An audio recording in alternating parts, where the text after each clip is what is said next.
ውድ ቤተሰቦች ሙስሊሞች በአላህ ክርስቲያኖች በመታምኑት ይሄን ወንድማችንን አይታችሁ አትለፉ ሸር በማድረግ ተባበሩን። ስሙ አህመድ አበበ ይባላል።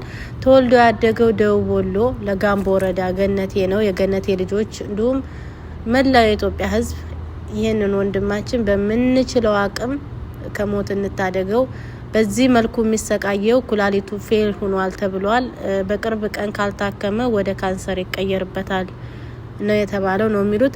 እና በዚህ ልክ እንግዲህ ሁላችንም ነግበኔ ነው የወጣ ነው ከሀገራችን ሰርተን ለመቀየር ነው። ብዙዎቻችን በሽታ እያተረፍን ነው የምንመለሰው። እና ባካችሁ እርዳታችሁን ይፈልጋል። በአላህ ስም ሸር አድርጉ። አይታችሁ አትለፉ። ነገ የኔ ወንድም ቢሆን የኔ ባል እኔ ብሆን ብላችሁ አትለፉት።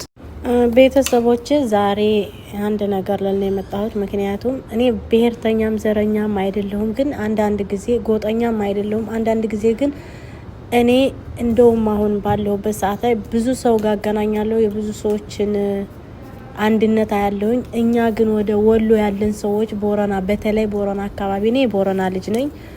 ደቡብ ወሎ ቦረና አንዱ መካነ ሰላም፣ ከላላ፣ ወግዲን፣ አቀስታን ያማከላል። እዛ መካከል ያለው ሰው ነኝ። ግን በዛ ዙሪያ ስትሄዱ በሆነ በርዳታ ግሩፕ ላይ በሆነ ችግር ላይ አንድ መሆን አንችልም። ይሄ ወንድማችን አሁን እኛ አንድ ብንሆን እንዲህ እየተሰቃየ አናየውም ነበረ።